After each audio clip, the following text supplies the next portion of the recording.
Autismo y tirón de orejas. Sí, así como lo digo.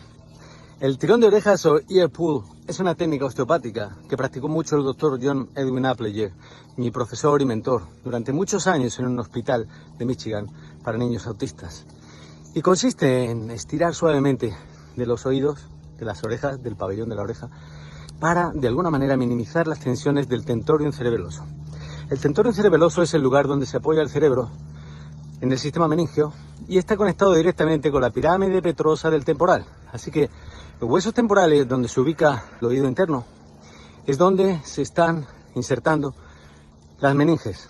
Si están tensas, si están rígidas, producen malestar, producen dolor, producen ruido, producen hipersensibilidad auditiva y producen grandes tensiones a nivel de cerebro y cerebelo y sobre todo una gran alteración de la circulación venosa interior en nuestra cabeza. Es por eso que de manera instintiva los niños autistas generalmente se tapan, se presionan o se tiran de las orejas, que el bebé o el niño tenga que mover excesivamente la cabeza, buscar movimientos de vaivén muchas veces para provocar esa buena circulación sanguínea que está alterada por un exceso de tensión meningea. ¿Y por qué hay tensión meningea? Esta es la clave. El trabajo osteopático, el trabajo en enfoque meningio, nos hace entender que hay mucha tensión meningea porque en la palpación así la notamos. Y eso es fruto de un trauma físico, un trauma emocional, un trauma químico o una suma. ¿Y qué ocurre en un trauma? En un trauma hay una agresión. La agresión puede ser, por ejemplo, imagínense las espátulas de un forceps que presionan sobre el tejido craneal y sobre el tejido meningio. Y lo que hace es provocar una respuesta, y la respuesta es retractiva. Es una respuesta que va a hacer que los tejidos se encojan y se retraigan. Esa misma respuesta que puede dar ante un trauma físico, la va a dar ante un trauma químico, como puede ser una determinada vacunación, una exposición a tóxicos. Es por eso que es tan importante que podamos liberar al cuerpo de esos residuos químicos tóxicos que han producido una respuesta. Pero en definitiva, ese es el problema principal. La respuesta que ha dado el organismo a un determinado evento físico, químico o emocional que ha llegado a ser traumático.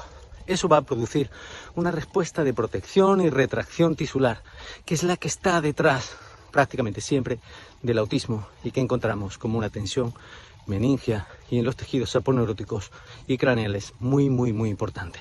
Es por ello que desintoxicar al organismo es muchas veces rentable, pero otras veces no va a cambiar lo que se produjo en aquel momento traumático, cuando aquel aluvión que fue intolerable para el organismo, ya fuera de un cóctel de vacunas, ya fuera de un parto muy traumático, ya fuera de una sumatoria de todo esto, hizo que los tejidos se retrayeran y eso fue una actitud, como digo, de protección. Y eso es lo que tiene que cambiar, esa actitud de protección que el organismo ya no necesita.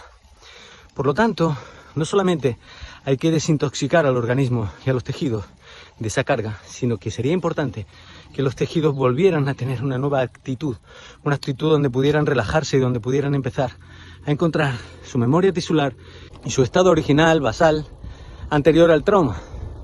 Esto es lo que hace Enfoque Meningio. Intenta llevar a los tejidos a un lugar de confrontación, a un lugar de toma de conciencia y a un lugar de relajación que les permita reunirse consigo mismos y tomar conciencia de cómo en algún momento estuvieron más relajados para que puedan ahora volver a permitírselo. Porque solo a partir de una relajación de ese sistema meningio podrá funcionar mejor ese sistema nervioso que está abrazado por él.